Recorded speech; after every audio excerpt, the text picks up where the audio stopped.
अच्छा जी, अब मुझे एक चीज ये बताओ, मैं एक छोटी सी इलस्ट्रेशन तुम्हारे सामने रख रहा हूँ ताकि कल वाली चीज जरा सा रिकॉल हो जाए और फिर हम उसको आज आगे कनेक्ट करेंगे। आज हम थोड़ी सी कॉम्प्लेक्स कैलकुलेशंस देखेंगे, दिमाग हाजिर रखना है, ठीक है।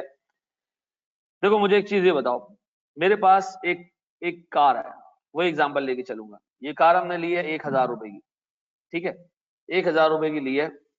और जैसे ही ली, जैसे ही कार खरीदी, हमें हमारे एक कुलीग ने, एक दोस्त ने कहा कि यार आपने महंगी खरीदी। होता है ना, अक्सर आपको चीज खरीदते हो उसी वक्त एक नाजिल होता है और कहता है यार बहुत महंगी ले ली, ऐसे ही ना।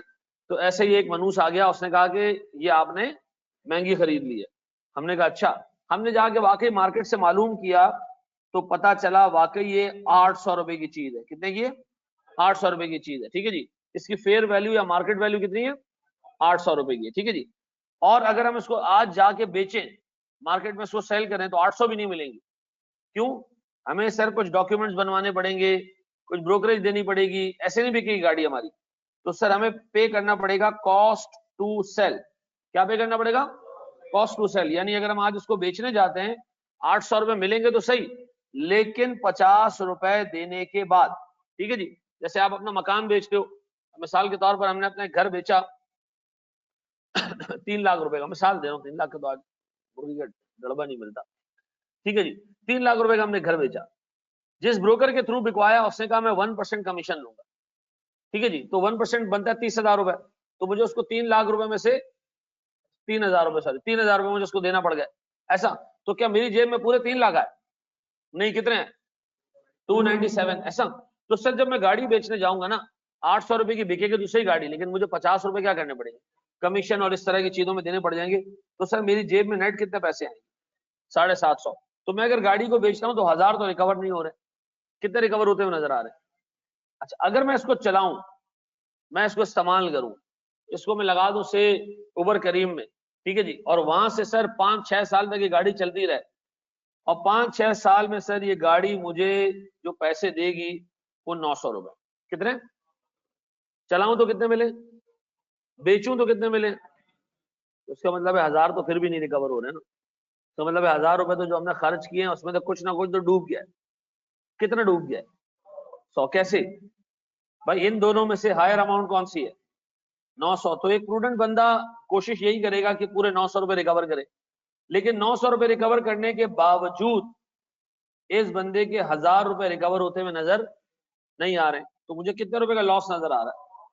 100 रुपए का लॉस नजर आ रहा है। ऐसा तो ये 100 रुपए का लॉस क्या कहलाएगा? इंपेयरमेंट कहलाएगा। वो जो 1000 रुपए, ये क्या, ये कार की कॉस्ट है या कैरिंग अमाउंट है? सर 750 रुपए का है। Fair value less cost to sell, यानी अगर हम बेचने जाएंगे तो इतने का बिकेगी गाड़ी। वैल्यू न्यूज क्या है? इस्तेमाल करके हमें 900 रुपए मिलेंगे, ऐसा।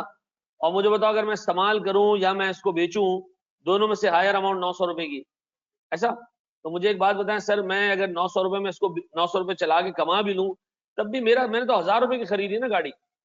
तो मुझे तो लग रहा है सीधा सीधा मुझे 100 रुपए का क्या हो गया? लॉस हो गया। तो सर मैं क्या करूंगा? इंपेयरमेंट बुक करूंगा, कितने का? 100 रुपए का। ऐसा है? ऐसा है जी मेरे बच्चे। ये बिल्कुल, ये बेटा जो वैल्यू न्यूज है ना, this is the present value of all future cash flows. आज हमने पढ़ना है इसको, ठीक है। This value news is effectively the present value of all future cash flows that will be generated from this asset. अभी हमने इतने डिटेल में नहीं पढ़ा ना, तो मैं अभी सरसरी बता देता हूँ ताकि बच्चे के जहन में बैठ जाए कि व्हाट इज वैल्यू न्यूज। ये पैसे एसेट को इस्तेमाल करके रिकवर हो, ठीक है ना, आसान अल्फाजों में। अभी हमने इसकी डिटेल कैलकुलेशन देखनी है जी। तो हम एसेट को इंपेयर ही नहीं करते, हम खुश हो जाते, सुकून से बैठ जाते, नहीं बढ़ाते नहीं। अब मिसाल के तौर पर मैं मेडिकल टेस्ट करवाने जाता हूँ चेक करने के लिए बीमार हूं या नहीं, टेस्ट में आता है कोई मसला नहीं है, गोली खाऊंगा? नहीं ना। तो ये एम्पेयरमेंट टेस्टिंग भी इसी तरह की चीज है कि आप चेक करते हो एसिड बीमार है तो फिर उसका इलाज कर देंगे, अदरवाइज नहीं, ठीक है जी। क्या जी? पास हो। कॉस्ट टू सेल का मतलब ये है कि एक एसेट को बेचने पे कितना खर्चा आएगा। जैसे कल हमने डिस्कस किया था कि एसेट को उठा के लेके जाना पड़ेगा मार्केट तक, ट्रांसपोर्टेशन कॉस्ट इनकर करना पड़ेगी, ब्रोकरेज पे करना पड़ेगी, लीगल डॉक्यूमेंट्स बनाएंगे। मैंने कल पूरी लिस्ट बनवाई थी ना, तो मैंने बताया था ना कि आपके पास एक एसेट को बेचने पे कितना कितना खर्चा होगा, ठीक है जी। तो वो किसमें आ जाएगा? कॉस्ट टू सेल में। जैसे ब्रोकरेज है, ट्रांसपोर्टेशन का खर्चा है। मिसाल के तौर पर आज हम ये डिसाइड करें कि हमने ये प्रोजेक्टर, क्या कहते हैं उसको, प्रोजेक्टर, हमने इसको सेल आउट करना है, तो यहाँ से निकालने का खर्चा, फिर मार्केट लेके जाने का खर्चा, रक्षा में लेके जाएंगे इसको, वहां जाके बेचेंगे, अब बिक नहीं रहा तो कोई अच्छा ब्रोकर हम पकड़ेंगे कि यार अच्छे दामों निकाल के दे दो। तो इन सबको जो हम पैसे देंगे, सारी चीजें क्या कहलाएंगी? कॉस्ट टू सेल, ऐसा। अच्छा जी, आज हम डिस्कस करने जा रहे हैं मेरे प्यारे बच्चों, वैल्यू इन यूज का कॉन्सेप्ट। किसका? देखो मैं फिर रिपीट कर दूं, ये चीज समझने के लिए आपको अकाउंटिंग की नॉलेज नहीं चाहिए, ठीक है? सुकून तसल्ली से एक एक चीज एक्सप्लेन करूंगा, नहीं समझ आया बार बार पूछो, बार बार पूछो, बार बार पूछो, ठीक है? चीजें सीखने के लिए बैठो, ठीक है जी? ये बैच आगे जाके दूसरे के साथ मर्ज होगा, हाँ ये मर्ज हो जाएगा, कॉस्टिंग नहीं हो पाएगा, ठीक है जी? कॉस्टिंग में कोई करंटली 900 स्टूडेंट्स रजिस्टर्ड है, तो 900 में से तकरीबन कोई 600-650 तो ऑनलाइन ही ले रहे होते हैं। आप लोगों में से भी यही हाल होने वाला है थोड़े टाइम में। आप में से किसी एक क्लास मिस होगी, फिर वो अगले दिन से नहीं आएगा। क्यों? उसके जहन में ये बैठ जाएगा कि पिछली वाली क्लास नहीं लिए तो अगली वाली में समझ कुछ नहीं आएगा, और फिर वो अगली वाली इस चक्कर में छोड़ देगा, और फिर उसके बाद क्या होगा? वो इंतजार करेगा अगला स्टैंडर्ड कब शुरू हो रहा है, ठीक है जी? फिर अगला स्टैंडर्ड शुरू होगा, वो फिर हरामखोरी करेगा, एक क्लास मिस करेगा, और फिर इस तरह होते होते एंड में, जैसे मैंने आपको कल स्टोरी सुनाई थी ना, 150 लेक्चर जमा हो जाएंगे, ठीक है जी? होगा, ये मैं आपको बता रहा हूँ, इसी क्लास में तो कुछ लोगों के साथ होगा। ये कोई ऐसी बात नहीं है जो, मतलब मैं कोई ऐसी बात बता रहा हूँ जो नहीं होता, ये हमेशा होता है, ठीक है जी? वो सीए छोड़ देगा नहीं। हमारे एक बड़ी अजीब साइकी है, तुम अभी थोड़ा आगे आओगे तो मैं तुम्हें बहुत सारी चीजें सिखाऊंगा, पढ़ाऊंगा, अल्लाह करे। एक अरमान है मेरा, जो चीजें मैंने पढ़ी हैं, सीखी हैं, वो आवाम ऐसी है ना कि उसको सिखाया जा सके। आप लोगों में से मेजोरिटी लोग आते हैं सिर्फ पेपर पास करने के लिए, नॉलेज लेने के लिए नहीं आते, ठीक है ना? तो मैं आपको सिखाऊं। एक एक बंदा था, उसका नाम था हेनरी मार्कोविट्स। उस बंदे ने कोई 21-22 साल न्यूयॉर्क स्टॉक एक्सचेंज पे बैठ के काम किया, उसके डिफरेंट स्क्रिप्ट्स उठाई जो शेयर्स हैं, और देखा कि उन शेयर्स में अर्निंग कैसे होती है, कमाई कैसे होती है, ठीक है जी? और कौन से शेयर जो है वो पिछले 20 सालों में फायदा दे के गए लोगों को, ये सारा एनालिसिस किया। उस एनालिसिस के बाद उसने एक थ्योरी लिखी जो कहलाती है पोर्टफोलियो थ्योरी, और आज बड़ी मशहूर थ्योरी है वो। हम फाइनेंशियल मैनेजमेंट में, बीएफडी में ये थ्योरी पढ़ाते हैं बच्चों को। उससे किसी ने पूछा कि जी आप इतनी आपने रिसर्च किया है, what is the most amazing thing जो आपके सामने आई? उसने कहा मेरे सामने एक बड़ी अमेजिंग चीज ये आई कि इंसान कभी भी ना फंडामेंटल्स पे नहीं चलता। फंडामेंटल समझते हो क्या होता है? आपने एक चीज खरीदी 100 रुपए की, वो हो गई 90 रुपए की, नुकसान हो गया। मैं आपसे कहता हूँ बेच दो इसको, बेचो इसको, ये तुम्हें और नुकसान देगी। स्टॉक मार्केट में 100 रुपए का शेयर खरीदा, कितने पे आ गया?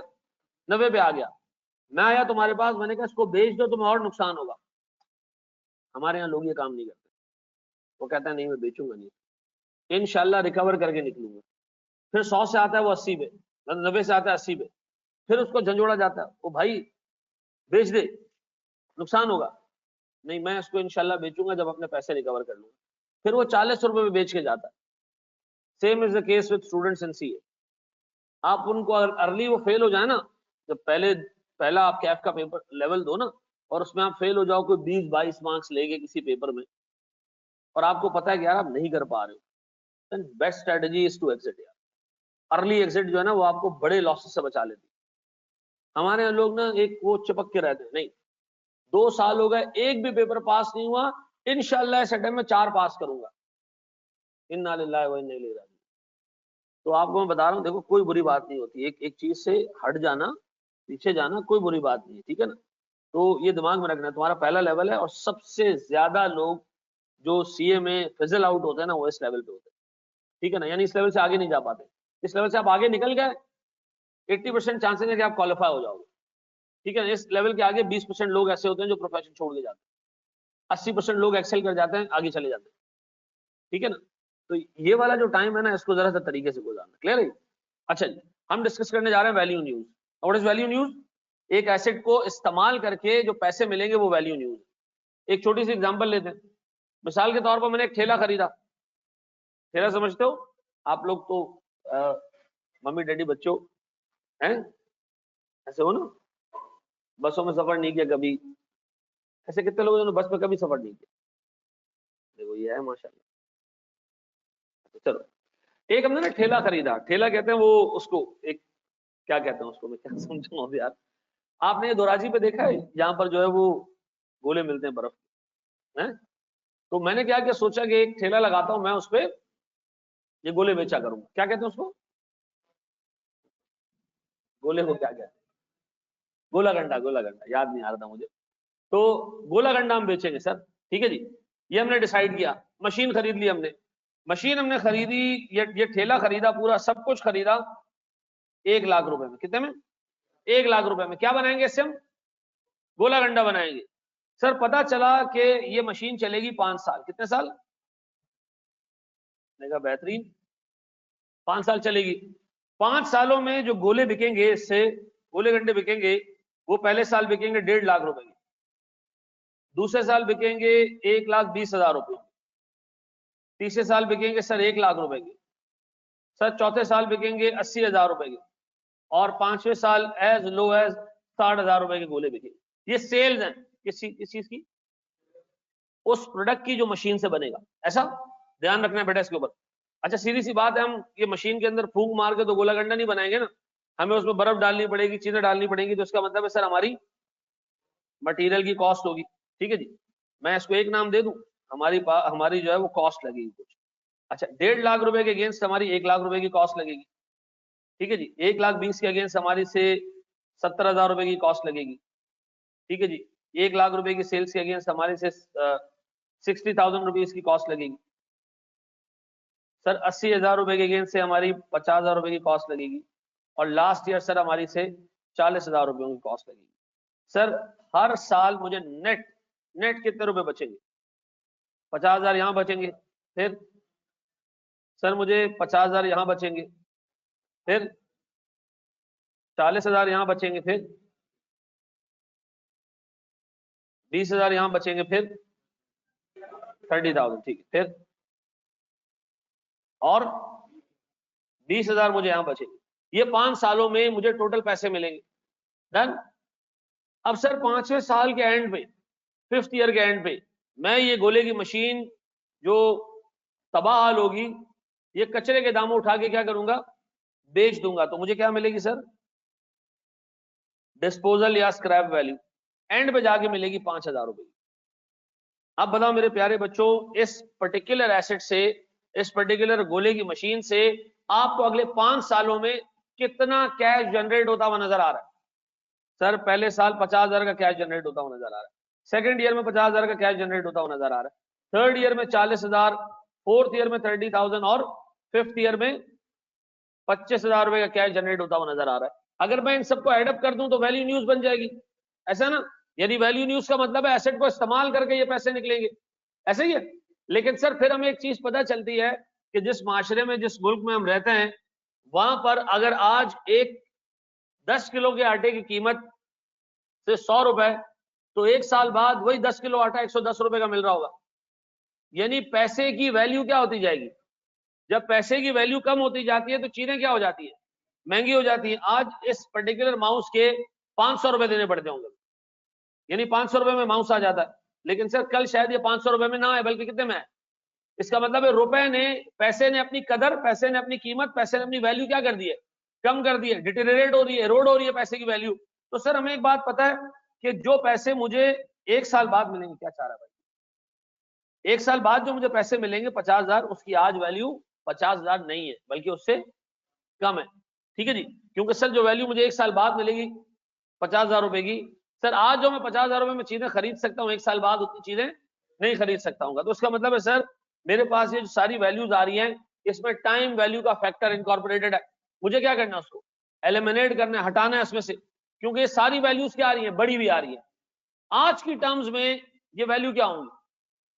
मैं आपको कहूं आज 100 रुपए चाहिए, 1 साल बाद 100 रुपए चाहिए, क्या क्या मांगोगे? आज चाहिए 100 रुपए, भाई मैं बैंक में रख के कुछ ना कुछ कमा लूंगा इसके ऊपर। 1 साल बाद 100 रुपए की वैल्यू मिलना और आज 100 रुपए की वैल्यू मिलना बराबर नहीं है। तो मुझे बताओ, मुझे इन सारे कैश फ्लोज की क्या करनी है? प्रेजेंट वैल्यू निकालनी है, डिस्काउंटिंग करनी है। अब डिस्काउंटिंग के लिए एग्जामिनर तुम्हें रेट देगा, उस रेट के बारे में हम थोड़ी देर में बात करते हैं, ठीक है? अज्यूम करो एग्जामिनर तुम्हें रेट दिया हुआ है 10% का, और मेरे ख्याल में तुम लोगों ने अभी कोई 1 हफ्ता पहले पेपर में भी डिस्काउंटिंग की, आती है ना डिस्काउंटिंग करना? तो या नहीं आती है? बताओ ईयर 1 का मतलब क्या होता है? अभी। अच्छा देखो, ईयर 0 का मतलब होता है अभी, राइट नाउ। तुम्हें नहीं कह रहा, ईयर 0 का मतलब होता है राइट नाउ। ईयर 1 का मतलब क्या है? आज से 1 साल आगे, आज से, और सर आज से 2 साल आगे ईयर 2 होगा। एक बात बताओ, ईयर 1 का स्टार्ट क्या है? ईयर 0। ईयर 1 का एंड क्या है?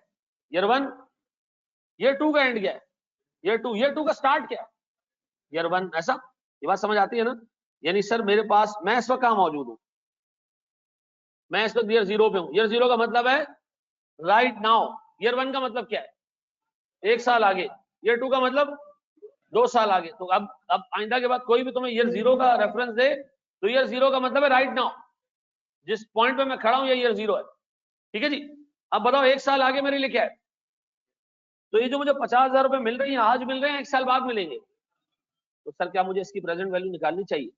हाँ सर, कैसे निकालूंगा मैं कहूंगा भैया मैं इसको डिवाइड कर रहा हूं 1 प्लस 10% से, ये 1 साल बाद मिलेंगे, तो एक दफा इसकी डिस्काउंटिंग होनी चाहिए।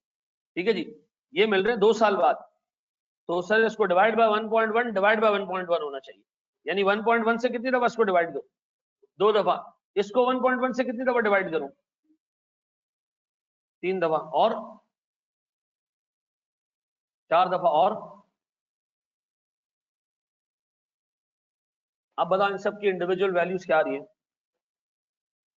4 5, ये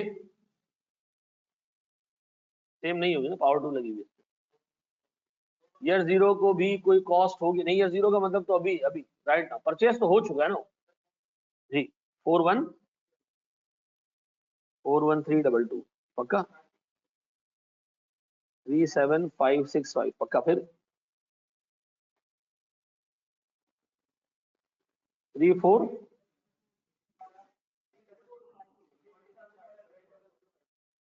कितना?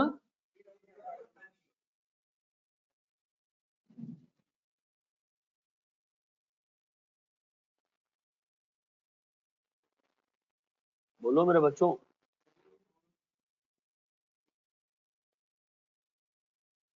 शाबाश शाबाश शाबाश। 15 155 23 पक्का। अब इन सबको तुम ऐड कर सकते हो, क्योंकि ये सारे कैश फ्लोज अब डिफाइन हो चुके हैं किसकी टर्म्स में? आज की टर्म्स में, प्रेजेंट वैल्यू में। ठीक है जी। 1528। तो क्या मुझे बताओ ये एसेट की वैल्यू न्यूज क्या दूं उसको? क्या वैल्यू न्यूज और एसेट की कॉस्ट देख के तुम्हें लगता है कि एसेट इम्पेयर्ड है? 1 लाख रुपए का एसेट तुम्हें इंशाल्लाह ताला अगले 5 सालों में 1,52,000 कमा के देगा प्रेजेंट वैल्यू टर्म्स में। तो क्या ये एसेट खराब है, टूटा हुआ है, बेकार है? लॉस दे रहे हैं? नहीं सर, मुझे तो फायदा दे रही है। तो क्या इसको एम्पेयर कर दें? नहीं। ये एनालिसिस करने के बाद हम क्या करें? नो एम्पेयरमेंट डिसाइड करके छोड़ दें। No impairment. ठीक है जी। नो एम्पेयरमेंट में कोई जर्नल एंट्री, कोई बुक्स अपडेट नहीं होती। हम सिर्फ कहते हैं भाई एसेट बीमार नहीं है, बीमार नहीं है तो आगे बढ़ जाओ, खत्म। ऐसा। बढ़े हम आगे। अब मैं इस तरह के सवाल दूंगा। इन वैल्यू न्यूज में, ये जो वैल्यू न्यूज की कैलकुलेशन है ना, पूरे स्टैंडर्ड में सब ये काम की चीज है। ठीक है, कॉपी कर दो शाबाश जी। बढ़े हम आगे दोस्त।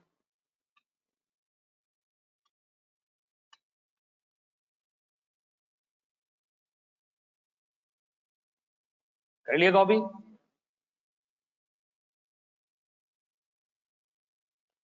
अच्छा एक बात बताओ, मैं अगर बड़ी बेसिक सी चीज तुमसे पूछूं, और सुनना।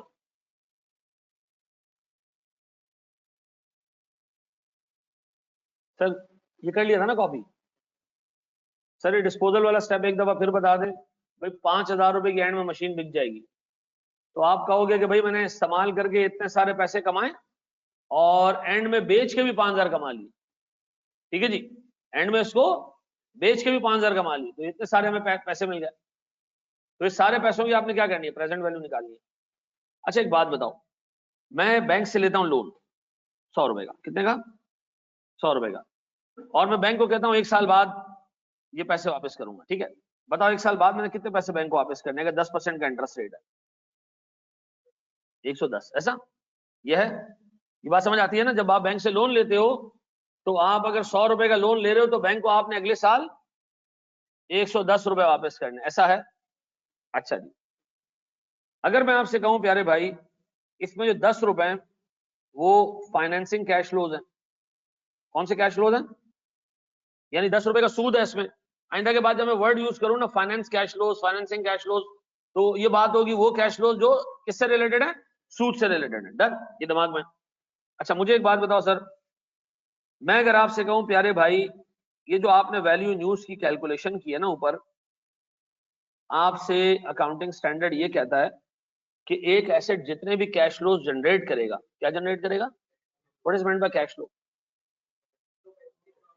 सर एआरटीटी में क्या कैश इनफ्लो है? आपकी फी। आउटफ्लो क्या है हमारा? हम टीचर्स को पे करते हैं, हम जो है वो यहाँ के स्टाफ को पे करते हैं, ये कैश आउटफ्लोज है। ठीक है जी। आने वाला कैश इनफ्लो, जाने वाला कैश। अच्छा ऊपर वाली एनालिसिस में मुझे बताओ सेल्स क्या है? इनफ्लो है। कॉस्ट आउटफ्लो है, ऐसा। आपको बताइए इधर एक और आउटफ्लो भी छुपा हुआ है जो नजर नहीं आ रहा आपको। ना ना नहीं नहीं नहीं नहीं नहीं, एक और आउटफ्लो भी इधर छुपा हुआ। ये जो डिस्काउंटिंग आपने की है ना, डिस्काउंटिंग जो आपने की है ना, इससे कैश फ्लोज बड़े हुए हैं छोटे हुए? छोटे क्यों? आपने छोटे क्यों कर दिए? सुनो, मैंने पता छोटे क्यों किए, सुनना जरा गौर से। मैं अगर आपसे एक चीज पूछूं प्यारे भाई, या मुझे एक सेकंड दे दो, मैं क्लास में हूँ। हेलो, जल्दी बोलो। जी अच्छा, इस पर लंबी बात करते हैं, मैं क्लास में हूँ। अच्छा जी, सर बोर्ड पे देखिएगा दोस्त, बोर्ड पे देखिएगा मेरे प्यारे बच्चों। मुझे एक बात बताओ सर, अगर मैं आपसे ये कहूं कि मेरे पास मैंने बैंक से लोन लिया 100 रुपए का, ठीक है, बैंक को पैसे कब वापस करने मैंने? 1 साल बाद, ठीक है जी। तो बैंक को कितने वापस करने मैंने? 110, ठीक है।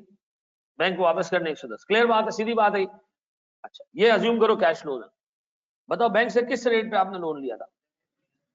अच्छा बैंक जो आपसे 10% चार्ज करता है, मैं बहुत टेक्निकल बात करने जा रहा हूं, बताओ बैंक आपसे 10% का सूद क्यों चार्ज करता है? क्योंकि बैंक को भी ये बात पता है कि जो मैं पैसे दे रहा हूं इस बंदे को, अगर इससे 100 रुपए वापस लूंगा तो मेरा तो बेड़ा गर्क हो जाएगा। भाई मैं 100 रुपए, अगर आज 100 रुपए की कोई चीज खरीद सकता हूं और 1 साल बाद ही मुझे 100 रुपए वापस करेगा तो मैं वो चीज नहीं खरीद पाऊंगा। यानी मिसाल के तौर पर अगर आज ये अमाउंट 100 रुपए का मिलता है और बैंक आपको 100 रुपए का लोन दे रही है, ठीक है जी, और आप 1 साल बाद बैंक को ये 100 रुपया ही वापस करो, तो बैंक इस माउस के बराबर नहीं, यानी माउस महंगा हो गया होगा 1 साल। ठीक है जी। इसका मतलब है बैंक जो आपसे सूद चार्ज करती है वो टेक्निकली इन्फ्लेशन को बीट करने के लिए चार्ज करती है, ऐसा। सिंपल अल्फाजों में थोड़ा बहुत रिटर्न भी खाती है उसके अंदर, लेकिन उसका प्राइमरी ऑब्जेक्टिव क्या होता है? आप बताओ, बैंक तुम्हें दे रही है सूद पे पैसा, आप कह रहे हो बैंक 100 रुपए ले लो, 100 रुपए दे दो, साल बाद 100 रुपए वापस ले लेना। तो बैंक ने कहना है कि सर मैं 100 रुपए तो वापस ले लूंगा, लेकिन मसला ये 100 रुपए की वैल्यू उतनी नहीं होगी जितनी मैंने आपको डे 1 पे दी थी। ठीक है जी, उतनी वैल्यू नहीं होगी जितनी कि आज आप लोन लेते हुए लेके जा रहे हो। साल बाद 100 रुपए की वैल्यू क्या हो जाएगी? तो मुझे बताओ उस बंदे ने क्या किया, आपसे 100 की जगह कितने ले लिए? अब बताओ इस 110 में 10 रुपए का सूद शामिल है। ये सूद किस चीज को बीट करने के लिए ऐड हुआ है? इन्फ्लेशन को बीट करने के लिए, ऐसा। अब मुझे एक बात बताओ सर, अगर मैं आपसे कहूं ये कैश फ्लोज है, इसकी डिस्काउंटिंग करनी है, क्या करनी है? तो डिस्काउंटिंग, इस 110 की डिस्काउंटिंग करूंगा, यहां जाएगा, कैसे आएगा? डिवाइड बाय 1 + 10%, क्या आ जाएगा ये? 100 आ जाएगा। तो मुझे बता, जब आपने इस 110 की प्रेजेंट वैल्यू निकाली, 100 पे लेके आए, तो टेक्निकली इस 110 में से सूद का अमाउंट क्या हो गया? हट गया। तो प्रेजेंट वैल्यू क्यों निकाली जाती है? ताकि सूद का अमाउंट क्या हो जाए? हट जाए, फाइनेंसिंग का इंपैक्ट क्या हो जाए? खत्म हो जाए, जो टाइम वैल्यू मनी का हिसाब किताब है वो क्या हो जाए? अलग हो जाए। तो मुझे बताओ, जब मैं 110 की डिस्काउंटिंग कर रहा हूं, प्रेजेंट वैल्यू निकाल रहा हूं, तो मुझे बताओ प्रेजेंट वैल्यू निकालने से ये 110 कितने में कन्वर्ट हो गया? 100 में कन्वर्ट हो गया। 100 में कन्वर्ट होने का मतलब क्या है? इसमें से सूद की अमाउंट निकल गई। तो सर मुझे बताओ, डिस्काउंटिंग डिस्काउंटिंग डिस्काउंटिंग किस लिए की जाती है? ताकि सूद का इंपैक्ट। अच्छा दूसरा तरीका क्या हो सकता था कि मैं कैश फ्लोज को रखता एब्सोल्यूट नंबर में और इसमें से 10 रुपए क्या करता? सूद के नाम पे माइनस कर देता, ये तब भी कितना हो जाता? 100 हो जाता, एक ही बात है। सर आपसे स्टैंडर्ड कहता है ये तरीका इस्तेमाल नहीं करना। आपने जो प्रेजेंट वैल्यू निकालनी है, ये प्रेजेंट वैल्यू करेगा क्या, कैश फ्लोज में से सूद के अमाउंट को हटा देगा। आपको अलग से सूद के अमाउंट माइनस करने की जरूरत नहीं है, अलग से सूद के अमाउंट माइनस करने की जरूरत नहीं है। आपको क्या निकालना है, कैश फ्लोज की प्रेजेंट वैल्यू निकालनी। अब बताओ सर, अगर ऊपर आपसे एग्जामिनर कहता है कि इंटरेस्ट शामिल है, क्या इंटरेस्ट के कैश फ्लोज हैं, तो क्या मैं इधर लेता इंटरेस्ट एक्सपेंस? नहीं, क्यों? क्योंकि मैं डिस्काउंटिंग कर रहा हूं, ये इनफ है। डिस्काउंटिंग करने के बाद आपको इंटरेस्ट के कैश फ्लोज डालने की जरूरत नहीं है। ये बात दिमाग में रखना कि इस वैल्यू न्यूज कैलकुलेट करते हुए हमने कौन से कैश फ्लोज को इग्नोर करना है, इंटरेस्ट के, क्योंकि हम डिस्काउंटिंग करके इंटरेस्ट के कैश फ्लोज को ऑटोमेटिकली क्या करेंगे, इनकॉर्पोरेट कर लेंगे। तो पहले अपने पास नोट कर लो इसको कि जब हम वैल्यू न्यूज निकालेंगे हम एक एसेट से रिलेटेड सारे कैश फ्लोज लेंगे सिवाय इंटरेस्ट के। क्यों? क्योंकि हम डिस्काउंटिंग कर रहे हैं और डिस्काउंटिंग एक अच्छा ऑल्टरनेटिव है किसका, इंटरेस्ट के कैश फ्लोज को हटाने का। ठीक है जी, लिखो लिखो लिखो बेटा, ये इतनी दफा हम प्रैक्टिस करेंगे, सुनेंगे, दिमाग में बैठ जाएगा हमारी।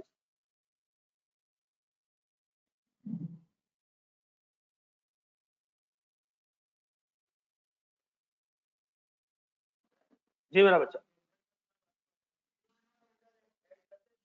ऐड कर दे किसके अंदर, कहां, किस चीज के cash flows? Cash flow statement एक अलग चीज है ना। हम यहाँ क्या कर रहे हैं, एक एसेट की वैल्यू न्यूज निकाल रहे हैं, यानी वो एसेट हमें कमा के क्या देगा। ठीक है ना, कैश फ्लो स्टेटमेंट एक अलग चीज है, ये हाँ हाँ वो बिल्कुल अलग चीज है। ठीक है ना, हम यहाँ ये बता रहे हैं कि भाई एक एसेट से इतने इतने कैश फ्लोज निकलेंगे, और अगर उस एसेट को खरीदने के लिए हमने लोन लिया है और उस पर सूद देना पड़ रहा है, तो सूद के कैश फ्लोज यहाँ नहीं डालना। क्यों? क्योंकि हम डिस्काउंटिंग भी कर रहे हैं, सूद के कैश फ्लोज भी माइनस करेंगे तो एक चीज कितनी दफा काउंट हो जाएगी, 2 दफा काउंट हो जाएगी। ठीक है ना जी। अच्छा, तुम लोग ने ए लेवल्स में, ओ लेवल्स में और इसमें उसमें अपना जो आपका क्यूटी का पेपर है उसमें एनपीवी निकालना सीखी? क्या ये तुम्हारे टीचर्स ने डिस्कस किया कि एनपीवी कैलकुलेट करते हुए हम फाइनेंसिंग कैश फ्लोज यानी सूद के कैश फ्लोज नहीं लेते, क्योंकि हम एनपीवी कैलकुलेट करते हुए जो डिस्काउंटिंग कर रहे होते हैं which is effectively an alternative of financing cash flows. नहीं डिस्कस हुआ? इसको अपने पास नोट कर लो, जब भी आप एनपीवी निकाल रहे हो या वैल्यू न्यूज नाम की कोई चीज निकाल रहे हो, ठीक है जी, आप जहां डिस्काउंटिंग करेंगे वहां सूद के कैश फ्लोज नहीं लेंगे। क्लियर?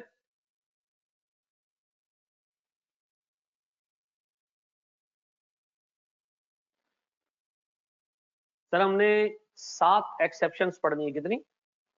इस वैल्यू न्यूज में 7 चीजें नहीं लेनी है, बाकी सब चीजें लेनी है। पहली चीज हमने क्या पढ़ी, इंटरेस्ट के कैश फ्लोज नहीं लेने। ठीक है,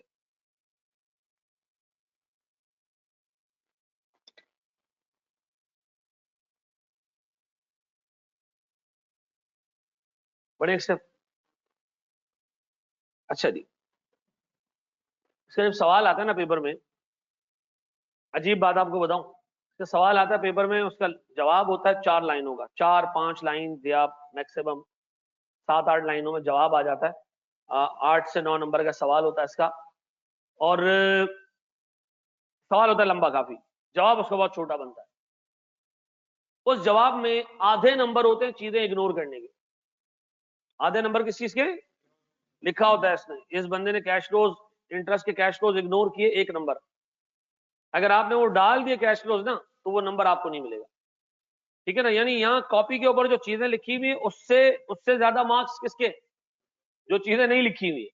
ठीक है ना, तो ध्यान रखना है इसका। ठीक है जी, अब बताओ वैल्यू न्यूज कैलकुलेट करते हुए हमने 7 चीजें इग्नोर करनी है। पहली चीज हमने अभी पढ़ी कौन सी, इंटरेस्ट कैश फ्लोज। अच्छा, इंटरेस्ट के कैश फ्लोज हम क्यों नहीं लेते, इंटरेस्ट माइनस कर दो, माइनस कर देते। नहीं सर माइनस नहीं करें, क्यों?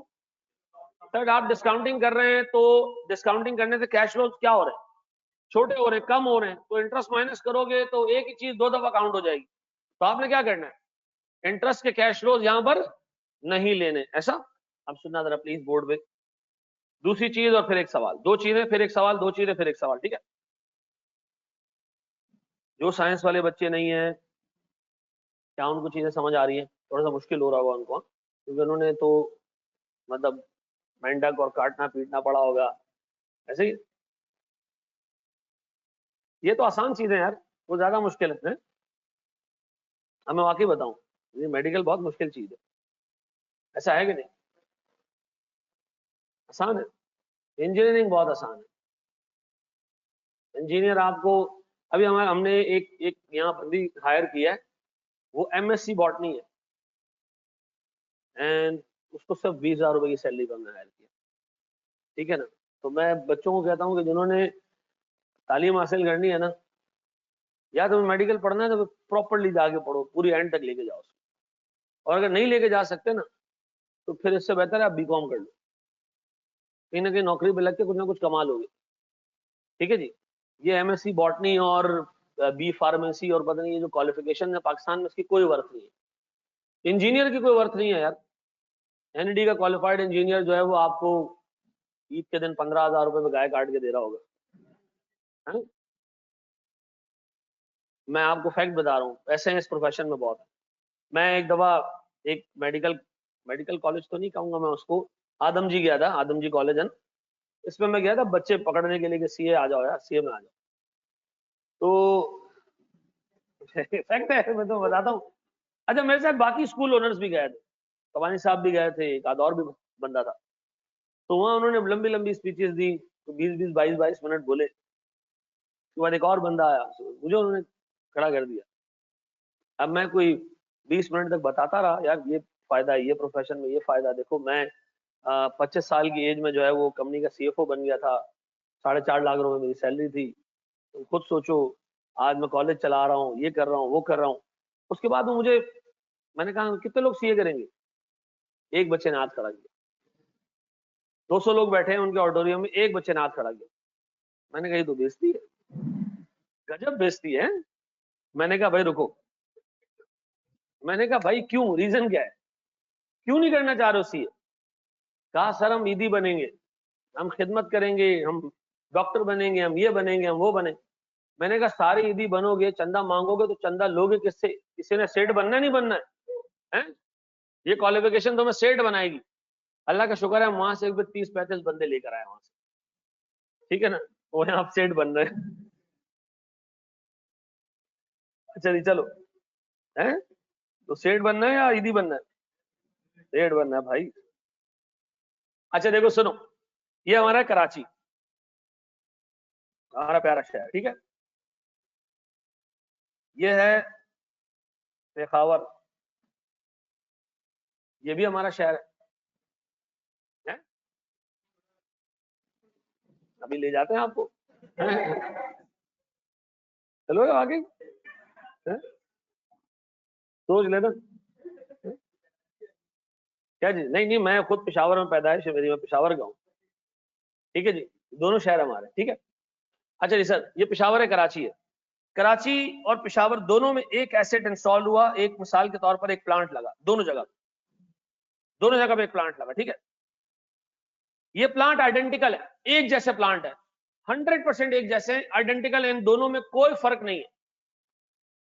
दोनों से जो प्रोडक्ट बनती है सेम, दोनों एक ही जगह पे अपने मार्केट में प्रोडक्ट बेचते हैं, दोनों अपने प्रोडक्ट बांग्लादेश भिजवाते हैं, कराची वाला भी और पेशावर वाला भी। दोनों का प्रोडक्ट सेम, कस्टमर सेम, सब कुछ सेम, एसेट का structure same, cost same, depreciation का मेथड सेम, मतलब हर लिहाज से एक जैसे एसेट। मुझे बता, दोनों के कैश फ्लोज जो जनरेट कर रहे होंगे एक ही जैसे होंगे? हाँ सर। अज्यूम करते हैं दोनों का कस्टमर बेस भी एक जैसा है। ये कस्टमर बेस क्या होता है सर? कस्टमर है जो क्लाइंट्स हैं वो भी एक जैसे हैं, दोनों की सेल्स भी बराबर है, खर्चे भी बराबर हैं, प्रोडक्ट भी एक ही जितनी कॉस्ट पे बनता है, बिकता भी एक ही कीमत पे, सेल्स भी बराबर, कॉस्ट भी बराबर, सब बराबर दोनों। क्या दोनों की वैल्यू नहीं सेम होगी? मैं कह रहा हूं भाई, इसके कैश फ्लोज, इस मशीन के कैश फ्लोज और इस मशीन के कैश फ्लोज सेम है, तो वैल्यू न्यूज सेम होगी या नहीं होगी? और सेम होनी चाहिए, उसूलन सेम होनी चाहिए, ऐसा। चलो मैं आपसे कहता हूं जनाब, गौर से सुनना, कराची में टैक्स रेट है 30%। जो कमाओगे, ऑनलाइन वालों मेरी आवाज आ रही है तुम लोगों? ऑनलाइन वालों मेरी आवाज आ रही है? अच्छा, मुझे बताओ सर, जो कमाओगे कितना टैक्स दोगे? 30%। तो हम जब कैश कमाएंगे, नेट प्रॉफिट बचेगा, उसमें क्या क्या करना पड़ेगा? 30% का टैक्स देना पड़ेगा। पेशावर में ये कहा जा रहा है कि आ जाओ मेरे भाई, बस तुम सिर्फ आ जाओ, टैक्स कोई नहीं है, ठीक है जी, टैक्स कोई नहीं है। अब मुझे बताओ सर, मैं अगर आपसे पूछूं कि दोनों के जो टोटल कैश फ्लोज हैं वो सेम होंगे, फर्क किसकी वजह से आएगा? क्या टैक्स की वजह से फर्क आने की वजह से वैल्यू न्यूज चेंज हो जाएगी? अपेरेंटली चेंज हो जाएगी, ऐसा अपेरेंटली चेंज हो जाएगी, अपेरेंटली चेंज हो जाएगी, ऐसा। जो मैं रीजन बता रहा हूँ ना अभी, जो मैं रीजन अभी बता रहा हूँ ना, तुम फाइनल में आओगे ना, मैं कहूंगा जो बचपन में रीजन बताया था ना वो सही नहीं था। अब चूंकि तुमने बहुत सारे अकाउंटिंग स्टैंडर्ड्स पढ़ लिए तो मैं तुम्हें बता रहा हूँ अब जेन्युइन रीजन क्या था, ठीक है। जो मैं तुम्हें रीजन बता रहा हूँ ना ये सब तुम्हें याद रखने के लिए बता रहा हूँ, बेसिक रीजन है ये। असल रीजन कब बताऊंगा आगे फाइनल में, जब तुम डेफर्ड टैक्स पढ़ लोगे, पूरा स्टैंडर्ड अकाउंटिंग का वो पढ़ लोगे, टैक्सेशन पढ़ लोगे तब। अभी मैं पूछ रहा हूँ दोनों की वैल्यू न्यूज में फर्क आएगा? आएगा। क्यों? रीजन क्या है भाई? कराची वाले का वैल्यू न्यूज कम होगा, वहां टैक्स ज्यादा है। पेशावर वाले के पास कोई टैक्स ही नहीं है तो उसका वैल्यू न्यूज। सर क्या इसमें एसेट का कमाल है या इलाके का कमाल है? एसेट तो दोनों एक जैसे, कस्टमर तो दोनों के एक जैसे, प्रोडक्शन मैकेनिज्म तो दोनों का एक जैसा है, एक जैसी कॉस्ट पे यूनिट बन रहे हैं, एक जितनी सेल है, फर्क क्या है? टैक्स का। तो सर हमने ये डिफरेंस नहीं रखना, हमने एसेट का वैल्यू न्यूज निकालना है। किसका? तो उसमें कमाल भी सिर्फ एसेट का ही होना चाहिए, इलाके का कमाल नहीं होना चाहिए। तो मुझे एक बात बताओ, क्या मैं टैक्स के कैश फ्लोज अपने वैल्यू न्यूज में लूं? नहीं सर, मैं टैक्स को इग्नोर करूंगा, क्योंकि टैक्स के कैश फ्लोज लेने से कराची के कैश फ्लोज क्या हो जाए और लाहौर के कैश फ्लोज, पेशावर के कैश फ्लोज। अब बताओ दो चीजें हमने कैश फ्लोज में इग्नोर करनी है, कौन सी? इंटरेस्ट और टैक्स इग्नोर करना, ऐसा? इंटरेस्ट और टैक्स इग्नोर करना, ऐसा? जी मेरे बच्चे,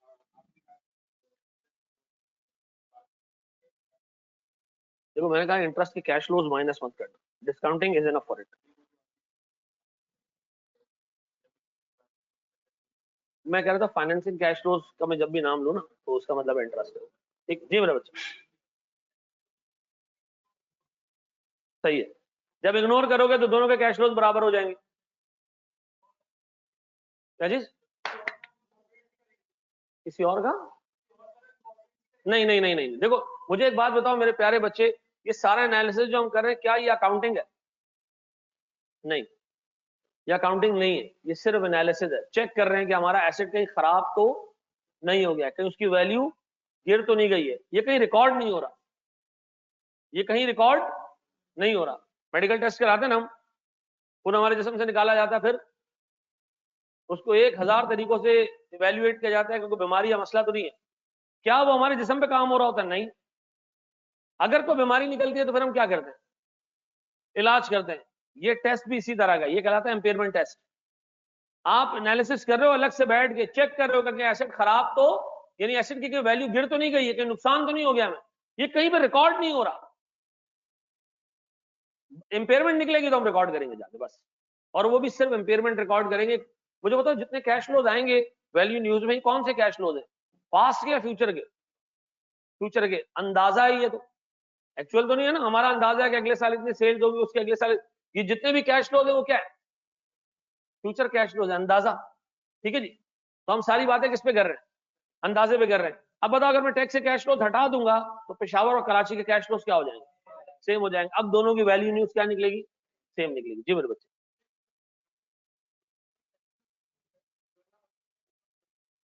दोनों नहीं लेने।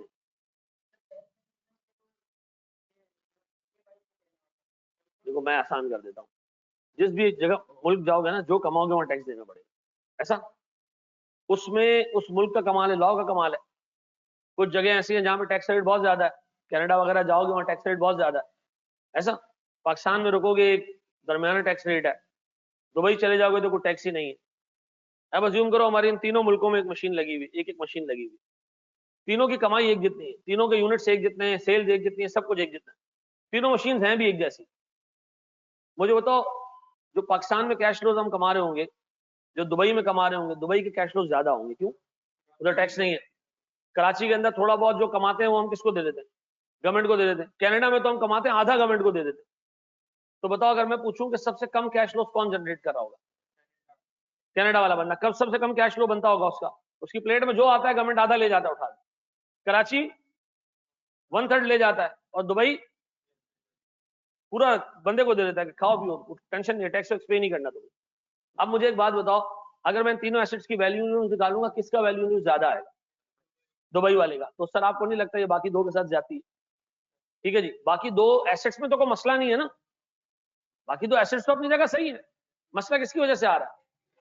ज्यूरिस्डिक्शन की वजह से आ रहा है, बहुत टेक्निकल वर्ड नहीं, इलाके की वजह से आ रहा है। किसकी वजह से? इलाके की वजह से। इलाके आइंदा के बाद ये वर्ड अब निकल गया मुंह से तो समझ, ज्यूरिस्डिक्शन कहते हैं इलाके, ठीक है, इहाता कहते हैं। टैक्स लॉ कहाँ अप्लाई होता है? टैक्स लॉ की ज्यूरिस्डिक्शन होती है ना, टैक्स लॉ जब भी आता है वो बताता है कि किस एरिया में अप्लाई होगा, ठीक है। जैसे पाकिस्तान का टैक्स लॉ है, वो कहता है जी पाकिस्तान का टैक्स लॉ अप्लाई होगा तमाम जगहों पे सिवाय आजाद जम्मू एंड कश्मीर के, और इससे पहले वो कहता था सिवाय आजाद जम्मू एंड कश्मीर और फाटा के। अब वो फाटा पाकिस्तान का हिस्सा हो चुका है, तो अब वो क्या कहता है? टैक्स लॉ अप्लाई होगा सिवाय, अब ये आई डोंट नो, तुम लोगों ने पढ़ा भी होगा, मुझे खैर इतना पता नहीं है, हमारे जो टैक्स के अब्बा जी हैं वो सब तारिक हैं जी।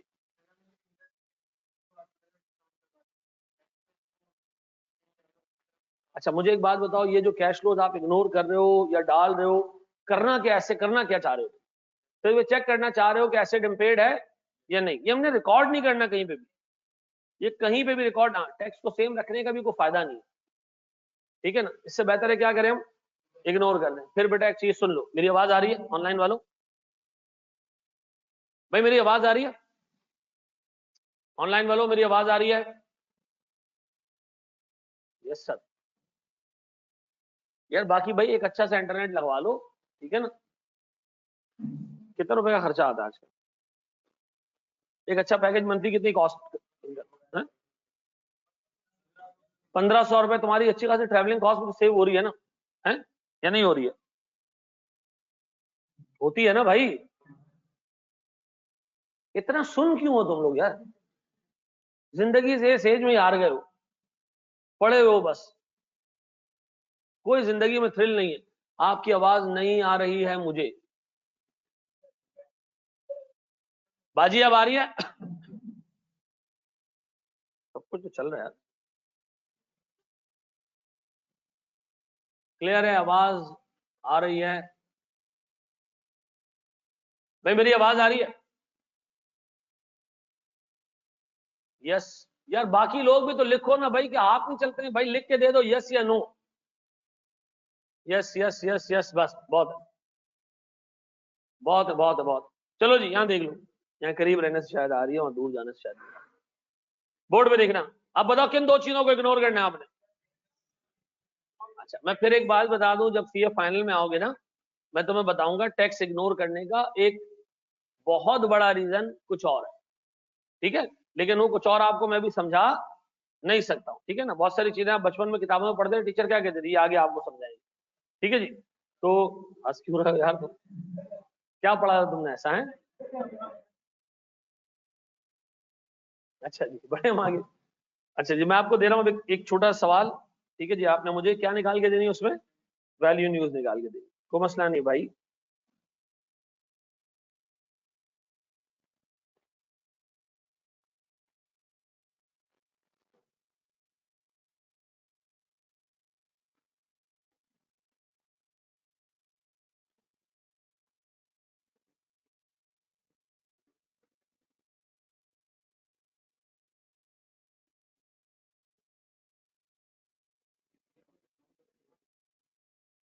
फिर मैं बता दूं प्यारे भाई, जब तुम इंशाल्लाह फाइनल में आओगे मैं तुम्हें बताऊंगा कि टैक्स लेने और ना लेने से कोई फर्क नहीं पड़ता, ठीक है जी। लेकिन अभी हम इतने बड़े नहीं हुए, ठीक है, थोड़ा सा आगे जाने दो चीजों को, ठीक है।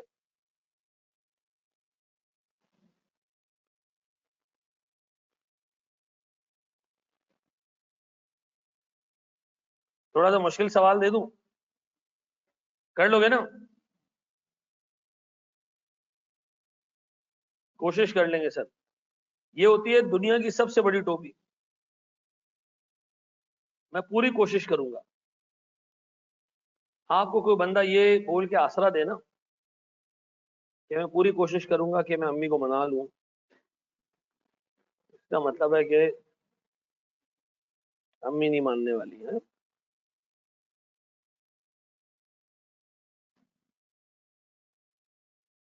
जी जनाब।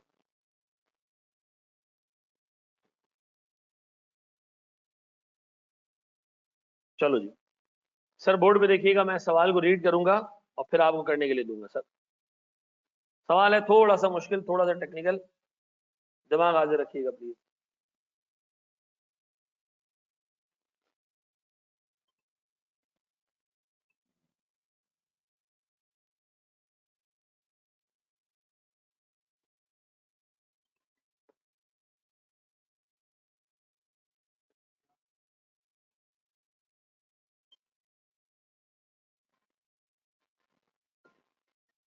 बेचारा बोल नहीं सकता, ठीक है, ये बड़े सिग्नल है भाई, इससे जब ये मुझे ऐसे ऐसे पुकारता है, तारिक साहब को, आकाश को, काशिफ को, बड़ा इंटरेस्टिंग बंदा है ये, बड़ा अच्छा जी, बड़े हमारे दोस्त को मैं एक दिन कहा कि चाय ला के दो, तो यूं करता है, मैंने कहा क्या है ये, कहता है सादा चाहिए, दूध पत्ती चाहिए। चलो जी, बहुत प्यारा इंसान है। चलो जी, सर ये कह रहे हैं जनाब, ABC limited owns an asset which is carried at 640,000। Sir हमारे पास ये एसेट हमारी बुक्स में कितने पे आ रहा है, 6,40,000 पे आ रहा है, ठीक है जी। अब चेक करते हैं कि 6,40,000 रिकवर करके देगा या नहीं देगा, ठीक है। The company is not confident to recover its carrying amount fully, this has warranted an impairment review. अंग्रेजी का मसला तो नहीं ना किसी को, वारंटेड कहते हैं जरूरत पड़ गई हमें कि हम क्या करें, इम्पेयरमेंट टेस्टिंग करें, हमें लग रहा है कि हम इसके पैसे रिकवर, इस एसेट का रिकवर, पूरा अमाउंट रिकवर नहीं कर पाएंगे। अब हमें क्या लग रहा है कि इसकी हमें क्या करनी चाहिए, इम्पेयरमेंट टेस्टिंग करनी चाहिए। Details of the review is as under, details of the review are as under होना चाहिए। सर मुझे बताएं, अगर मैं इसको अभी के अभी बेच दूं, अभी के अभी कितने का बिकेगा, 6 लाख का बिकेगा, लेकिन 50,000 के खर्चे के बाद, तो नेट कितने का बिकेगा, नेट बिकेगा सर 5,50,000 का। डन।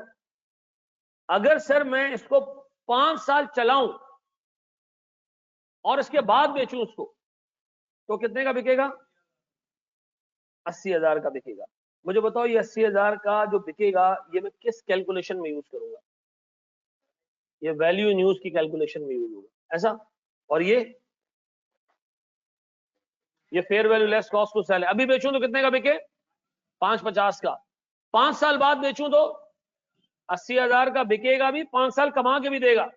अच्छा कमा के क्या देगा, पहले साल आप इससे 5,000 यूनिट बेचोगे। ये क्या होते हैं सर, यूनिट क्या होते हैं, सर कोई चीज हम बना रहे होंगे, मिसाल के तौर पर हम पेन बना रहे हैं, कितने पेन बनाएंगे हम, 5,000, कितने का एक पेन बेचेंगे, 80 रुपए का।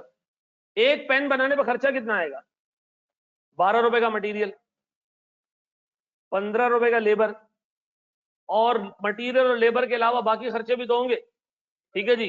पैकिंग मटेरियल होगा, फ्यूल लगेगा, इलेक्ट्रिसिटी लगेगी, मशीनें चलेंगी, इन सब के पैसे कितने होंगे, 13 रुपए ऐसा। फिर मुझे एक बात बताओ सर, इसके अलावा हम दुकान का किराया भी देंगे, कितना, 8,000 रुपए पर ईयर ऐसा, 8,000 रुपए पर ईयर। अब बताओ कमाएंगे कितना, 80 रुपए, खर्चा कितने का आएगा, 12, 15 और 13, ये 40 रुपए का खर्चा आएगा, ये तो आपने हर यूनिट पे देना है। 8,000 रुपए साल के आपने क्या करना है, और भी देने, तो उसका मतलब है सर हमारे ठीक ठाक खर्चे। फिर उसने कहा इसके अलावा 5% ऑफ सेल्स कमीशन भी देना है आपने, ये मशीन के बेचने पे या प्रोडक्ट के बेचने पे, तो ये वाले, ये किस में आएगा, ये वैल्यू इन यूज की कैलकुलेशन में आएगा, ठीक है जी। वैल्यू इन यूज में हम लिखेंगे सेल्स इतने का बेचा, फिर बनाने का खर्चा, फिर किराया, फिर सेलिंग एक्सपेंस। अब बताओ ये कह रहा है 50,000 रुपए इंटरेस्ट एक्सपेंस भी है साल का, क्या करें इसको, इग्नोर करना है, क्या करना है इसको, डिस्काउंट रेट कितना है, वो कह रहा है इंपेयरमेंट चेक करो कोई है या नहीं है, ठीक है जी।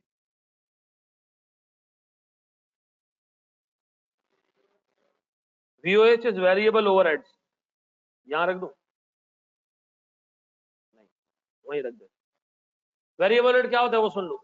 जैसे मिसाल के तौर पर आप एक फैक्ट्री में प्रोडक्ट बना रहे हो, एक होटल के अंदर चाय बना रहे हो, क्या सिर्फ मटेरियल और मजदूर का खर्चा आता है, नहीं, और इसके अलावा क्या चलता है सर, नीचे जो गैस जल रही है वो, जितनी ज्यादा चाय बनाओगे गैस इतनी कंज्यूम होगी, और सर इलेक्ट्रिसिटी जो यूज हो रही है, जितनी ज्यादा जो है वो तुम टाइम यहाँ पे काम करोगे, उतनी ज्यादा इलेक्ट्रिसिटी तुम्हारा जो है वो कंज्यूम हो रही होगी।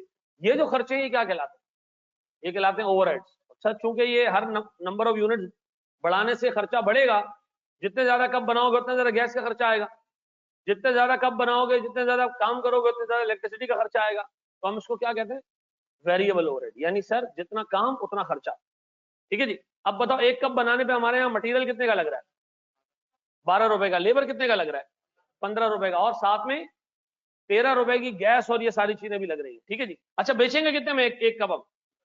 80 रुपए में बेचेंगे। पहले साल कितने बनाएंगे? 5000। मुझे बताओ इधर कैश फ्लो कौन कौन से आएंगे?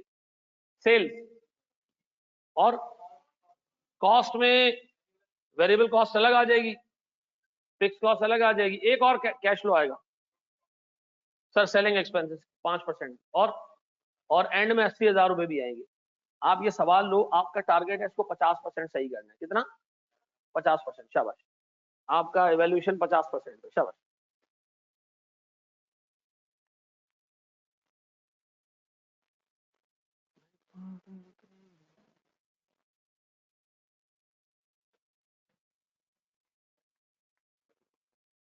जूम कर दूं? ये मैं जूम कर देता हूँ बेटा। अच्छा एक काम मैं सिंपल अगर ये कर दूं, ना ना, रुको रुको रुको, मैं इसको यहां रख के ये हटा देता हूं, और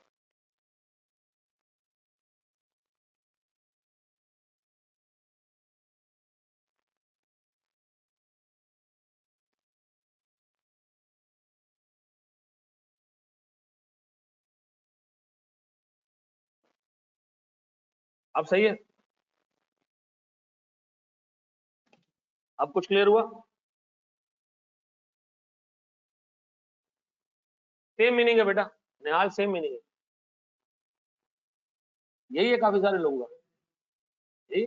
चलो चलो सर, यहाँ देख लें, यहाँ देख लें, मैं इसको करवा रहा हूँ। कितने साल है हमारे पास?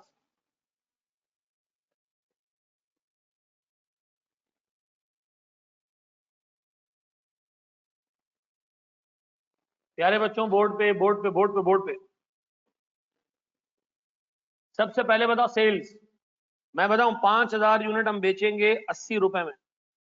कितने? इसी तरह नेक्स्ट ईयर हम 4500 यूनिट बेचेंगे 70 रुपीज में। 315 315 000। ठीक है, फिर सर 292 234 एंड देन 121 800। प्यारे भाई, वेरिएबल कॉस्ट एक यूनिट पे 40 रुपए का खर्चा आता है। पहले साल आपने 5000 यूनिट बनाए, 5000 into 40, 4500 into 40, 180,000। Sir 4300 into 40,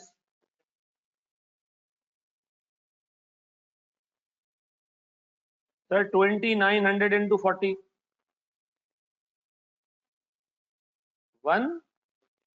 156। And sir, then we have the last figure of 2100 into 40 is ना 2100 को 40 से मल्टीप्लाई करना 80। अच्छा जी, इसके बाद फिक्स कॉस्ट 8000 रुपए,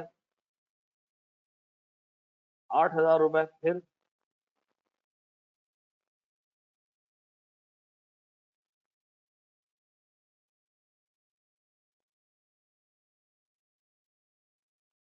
देन सर इसके बाद commission. Very good sir, commission is 5% of sales. इसका 5% कितना? इसका 5%, इसका 5%, 14, इसका 5%, 117,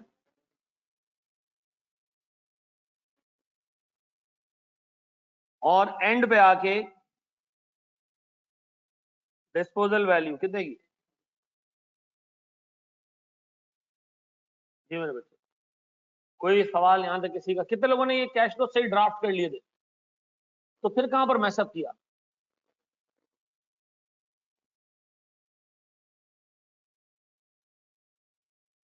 नेट कितना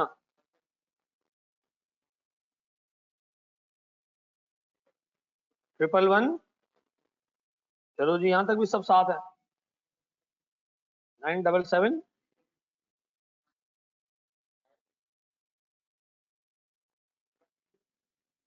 103। यहां पर कुछ लोगों ने जो है गलती की होगी, सबके कैश फ्लोज का टोटल भी सेम है। साइंस वाले बच्चों हो गया तुम लोगों से पक्का। आप बताओ प्रेजेंट वैल्यू किस रेट पे। अब क्या प्रेजेंट वैल्यू में तुम लोगों ने बेड़ा गर्क किया क्या? फिर कहां आंसर डिफरेंस आ रहा है यार आंसर में, हैं?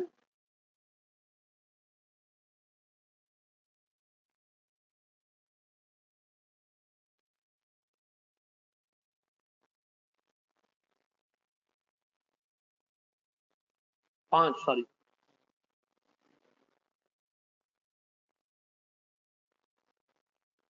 जी मेरे बच्चों क्या आ रही है? 156 364 ये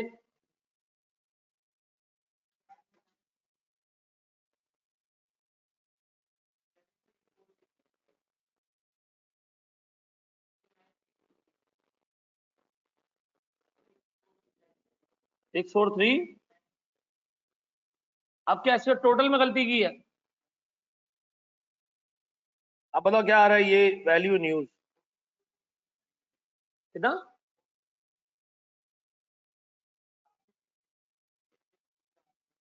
हाँ भाई कहाँ गलती की थी? कैलकुलेशन गलत हो गई थी, एक एक फिगर की। चलो जी। हाँ भाई लाल शर्ट वाले बच्चे ने सबसे पहले निकाला था। कहाँ गलती की थी बेटा? क्या नाम है तुम्हारा? राफे कहाँ गलती की थी? है टोटल करने में? इन्ना लिल्लाह। ये हो गया वैल्यू न्यूज। डिस्पोजल लगाना भूल गए थे। हम एक बात बताओ मेरे प्यारे बच्चों, भावेश कितना हो गया था तुमसे? बाकी सब कर लिया था, वेरी गुड। चलो बिल्कुल सही है। अब तो सबका 425,985 आ ही जाएगा ना। इससे पहले तो 407 आ रहा था, किसी का 5 मिलियन आ रहा था। आप एक बात बताओ, एसेट का कैरिंग अमाउंट कितना है? 40। Value in use fair value less cost to cell,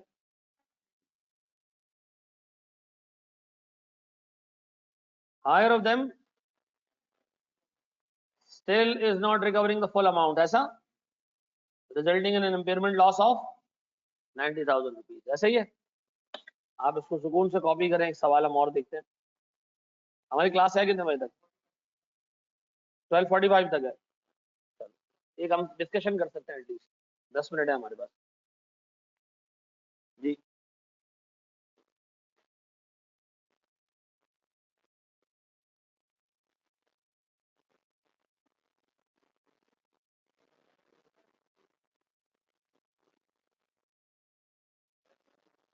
जी।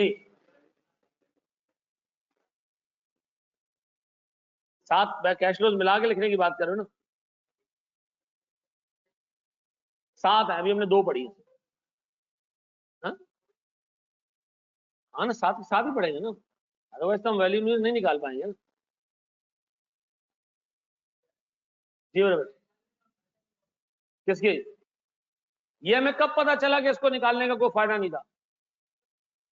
इसको निकालने के बाद वाह जी वाह है। आपने वो बात कर दी। हमारे घर में एक मासी काम करती थी, एजेड थी। उस वो बीमार पड़ गई, खांस रही थी, तबीयत खराब हो रही थी। तो हमने उनको ये किया कि उनको पैसे से दी। हमने कहा अम्मा आप जाके कोई टेस्ट वेस्ट करा लो।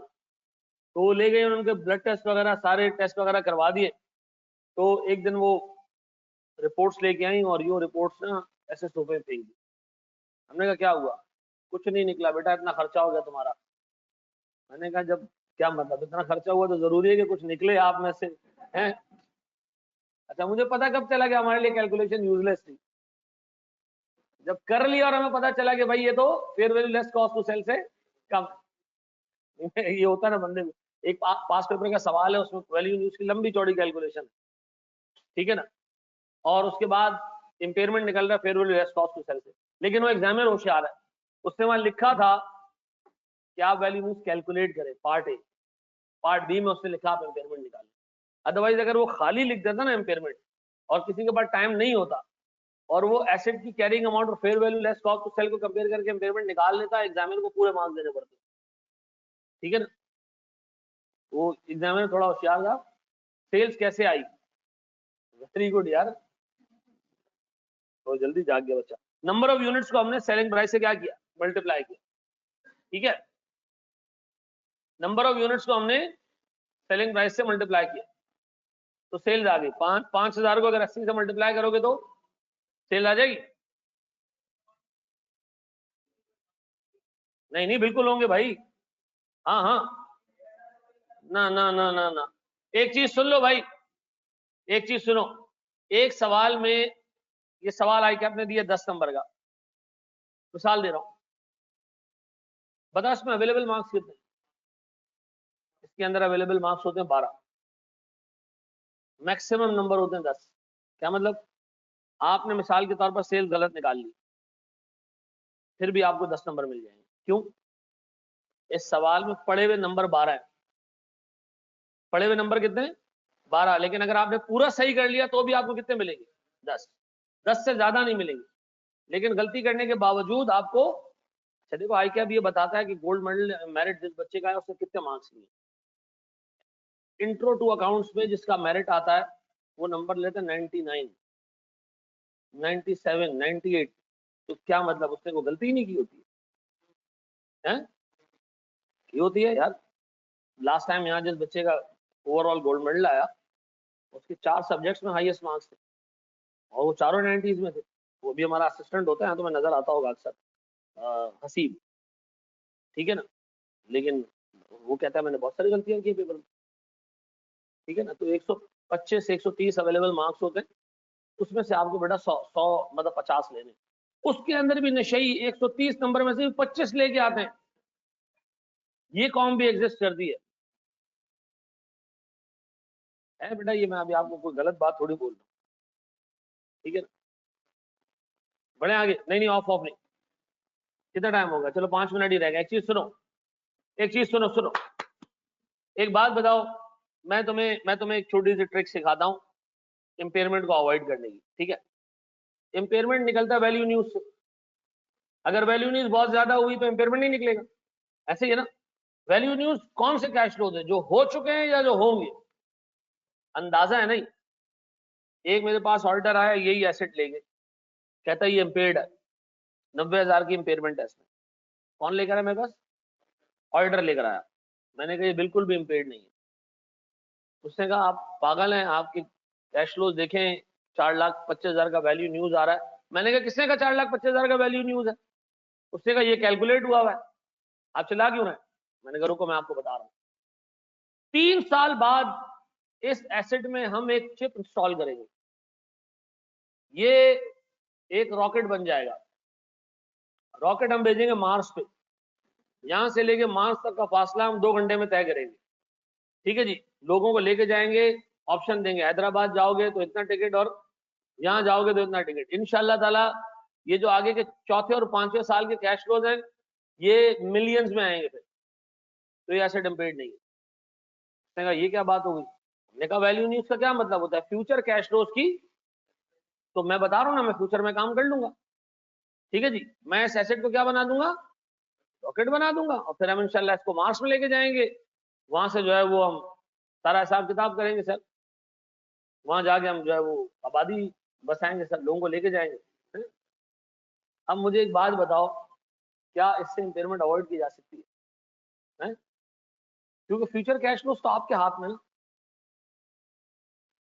भाई, आपके फ्यूचर कैश फ्लोज तो आपने डिटरमिन करना ना कि मैं मेरी अगले साल की सेल्स क्या होगी, उसके अगले साल की सेल्स क्या होगी। इसका मतलब है you can control the impairment amount, ऐसा आप कह दो ना भाई, साल के तौर पर मैं इस जो है वो कैमरे की इंपेयरमेंट वो कर रहा हूँ।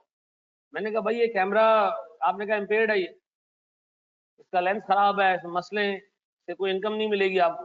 मैंने कहा नहीं आपका दिमाग खराब है, हम अभी एक रिसर्च पर एक चीज पे काम कर रहे हैं, वो इंशाल्लाह ताला इसमें एक आईसी लगाएंगे, हम इसमें एक लेंस लगाएंगे, ये यहाँ से इंशाल्लाह दूसरे गैलेक्सीज में भी हम देखेंगे क्या हो रहा है।